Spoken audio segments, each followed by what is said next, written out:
welcome to the All Things ITSM Global Podcast. And I'm here with Ken Gonzalez. Hi, Kirsty.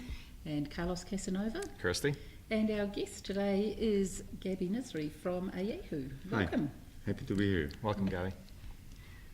So, Gabby, I know you have a big background in data center and operations, and I was wondering if you might talk to us a little bit about the state of operations and automation and what organizations are starting to have to think about as we're moving forward. What's changing? How's it impacting them? Okay, interesting question, because we have been in this area for a long time now, and we see lots of automation adoptions, mainly in organizations that have like budget crunch, like healthcare, education, and we see also it becoming a trend in for the entire verticals market. We see that adoption going quickly in financial institutions. So we see banks, insurance companies, and also telcos becoming a great embracement to automation in general. Specifically, we see operations efficiency as quite a huge topic for the CIO, and automation becomes one of the major topics that CIOs are now adopting these days. So do you find that some of the drivers, what are some of the drivers for this? Is it financial? Is it the, a lot of, we're seeing all these breaches, Anthem and, across the globe, tens of millions of records that are being breached. The penetrations, they're there in the networks for hundreds of days before they're being detected. Do you see the automation playing into that sort of thing? Is that part of the driver? Is it the financial? Is it both? Or, are there other drivers also that you're seeing that why they're bringing you in to do those works? Okay, so definitely one of the main reasons is kind of looking at operations efficiencies. Okay. Mainly because there are lack of skills and human resources to be able to answer some of the challenges today in the IT operations. If it's like related to security areas where there are many organizations that are actually don't have the right skills to handle situations like a security breach, detecting intrusions, and responding to a security events fast. So they need an automation capabilities or automation tools in place in order to respond very quickly to security incidents and to reduce the risks around that. And also, obviously that helps protect reputations of companies if they can respond to those risks before anyone actually realises they've happened. You're really protecting a company's reputation.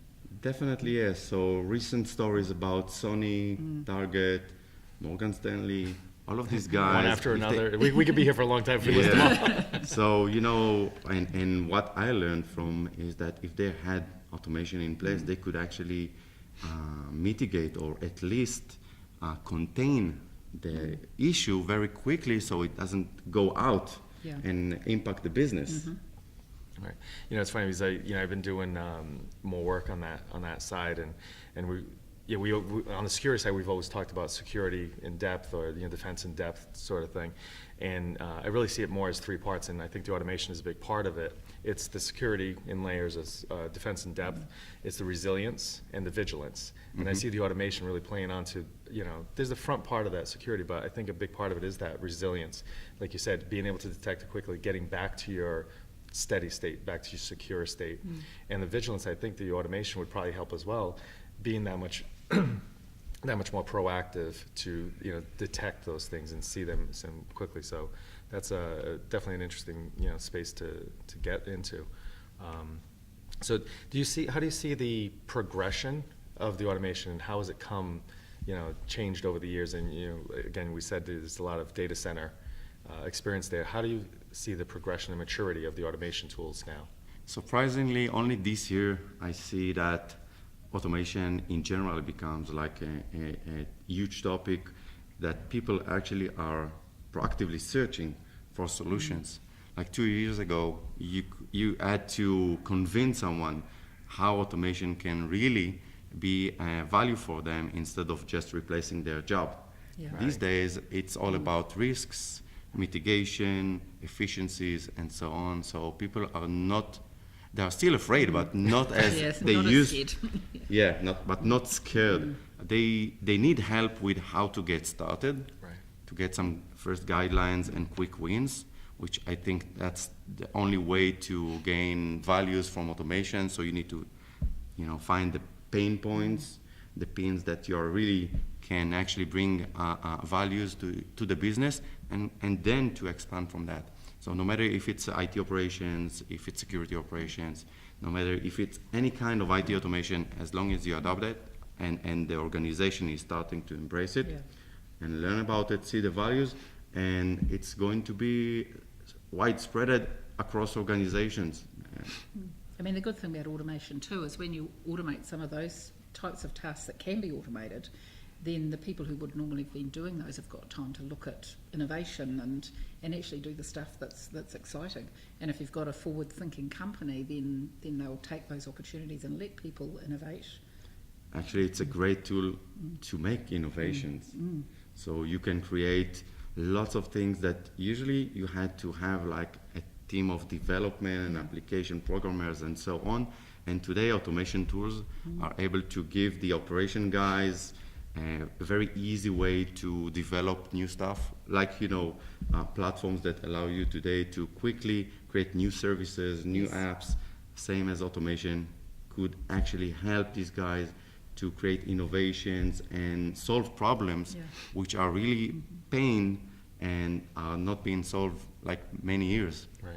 So do you see the, what kind of impact and benefits, I mean, we talked about the efficiency, for the network operations centers. How do you see the NOCs, sort of transforming in a way now that they have these tools to help them get more efficient? What do you see, how they're going to change day to day with the tools? So, for my opinion, and I think this is something that is going to happen in the future, NOCs and SOCs are going to become one organization unit, okay? Because you can have both 24/7 operations separated. So these guys are going to work in one room. So you have the operation guys together with security guys, and all of them can handle situation in real time. We see also the tools that provide automation are going to be consolidated because there are too many tools out there.